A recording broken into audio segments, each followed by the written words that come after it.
پاک سر زمین شان باد قوتي قوتي زمن د کلی ګل رحمان دا په ټول روژه غواړي ته پنجاب ټول مولیان پاک سر زمین شان باد ټول عوام پسې خپه دی په جیل کې عمران خان پاک سر زمین شان باد دا ښکلی وطن خونو جوړ کړی کې د زم خان پاک سر زمین شان باد دا ډېر ښایسته وطن خو اوس راغلی په تاوان هر څه پکې ډېرو خو اوس قرضارې شوی دی زمونږ پاکستان پاک پاک پاک پاک سر زمین شان باد اخینو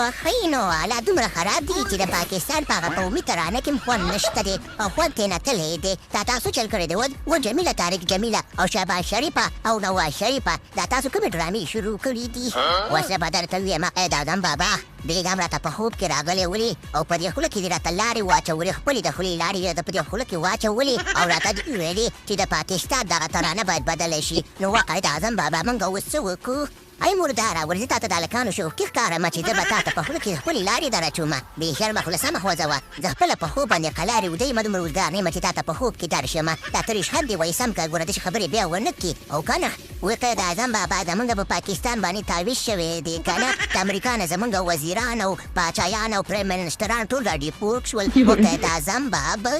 رښتیا وي که د اعظم بابا که نه زما د همدې نواز شریف په سر باندې قسم چې دا بوتانې پړسولي دي زما دا مشر ورور رښتیا وایي زمونږ به په ملک باندې مکمل غټ تعویض شوی دی ای کورم رانشه په دې نورو ملکونو باندې تعویضونه نه کېږي او په تاسو په دې ملک باندې تعویضونه کېږي ستاسو دا ملک د شهزاده ملک دی چې تعویضونه به پرې خلک کوي دا خپل عملونه سې کوي عملونه هم سم کېږي نو دا خلک به دنیا خلک به ګوره تاسو خام وخوري ما خو درته وختي منډي که نه چې د هر څه نه خوند تللی دی هغه په قومي ترانه کې ما چا خبره خوند نشته دی دا قومي ترانه خو داسې نه وه لکه نه ما داسې نه وه جوړه کړې و شهباز شریف او نواز شریفه په سټ مو دانې راوخیږم نه که نه که د اعظم بابا موږ ته ښېراګانې مه کوه که نه ته خو په موږ باندې ګرانې او فخر پاکستان خبره دې شي ده که نه چې دغه ټرمپ ته خو څه شه ټرمپ ته موږ ته قرضونه هم نه راکوي او کوم کارونه چې راته راکړي دي هغه ټول لا نه غواړي یاره جمیله نو جمیله څه به درته ویمه که نه جمیله څه به درته ویمه خبره دې شي ده که نه ټرمپه دا تا ولې نخرې شروع کړي دي ته خو زمونږ خوریه یې که نه ته ولې داسې کوې ستا موخه د پاکستان ول او پلار یې د امریکا او ته ولې داسې کوې ته خو زمونږ خوریه یې او ته موږ ته قرضونه نه راکړې سم سړی شه منه قید